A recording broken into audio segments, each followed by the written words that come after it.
Hey guys, I'm iRacing Chewy Side, and I got a video for you guys today. It's a track guide for Charlotte. Now it's a 600-mile race this week. I have no keys to the race card because I don't have time. So we'll just say it. Tires, again, always an issue. I don't know why, but varying race strategies and race lines, as well as endurance. 600 miles, long race, 400 laps. Pretty much want to get all your bathroom breaks and food, drinks out of the way, or at least have food and drinks by, or a pecan or something. So that's it. Let's just go ahead and get to the lap. I don't have time today, so let's see what we got. Alright, here we are about to take our lap. Everything is default this week. I made no changes to the fixed set, as in like steering ratio and all that, so whatever the setup is for the fixed series is exactly what I ran. Running a red, white, and blue car this week. Yeah, best I could do is a 28.6 something, so just go ahead and get to it.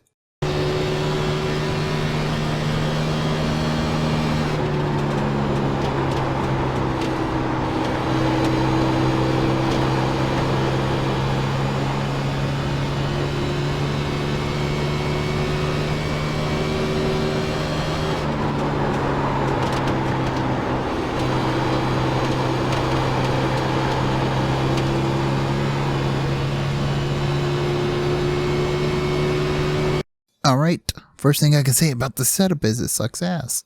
The reason why I say that is because the setup's super tight. So tight that I actually had to use part of the apron in 3 and 4 to get it to turn. With no consequences. Only part that's even remotely loose is entry to 1. So let's see what I'm talking about here. So we're making our way to 1.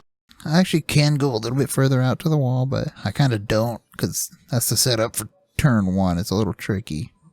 Now you can see that I'm on the brakes already, touching it, but I'm still on the gas, so that's all it's really equivalent to is letting off the gas. But yeah, you kind of want to straighten up going over the hump. You can see right here I straighten the wheel up while going over the bump. Then once it hits the banking, or on landing I guess you would call it, that's where I turn back down, and we're riding that brake a little bit. You can see down there until we get it to rotate. We're going all the way down to the white line if you can. Now here it gets super tight on throttle, so you gotta kind of play with it. If you get on it too soon, it's just gonna push, push, push, and there's really nothing you can do about it.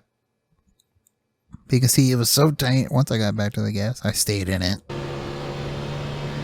Not much to say about this track. Your typical 1.5 miler. So 3, we're actually driving it in much deeper.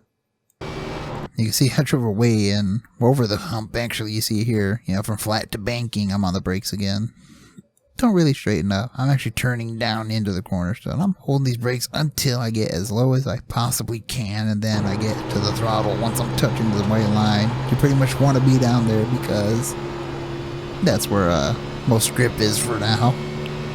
That's really all I can say about the track. I know it's not a very detailed track guide. It's just something I could throw together. I mean, it's a 1.5 miler. You drive it like you just saw there. Real tight setup, and just run as low as you can and use the brakes, throttle to do whatever you can, to get around the lap.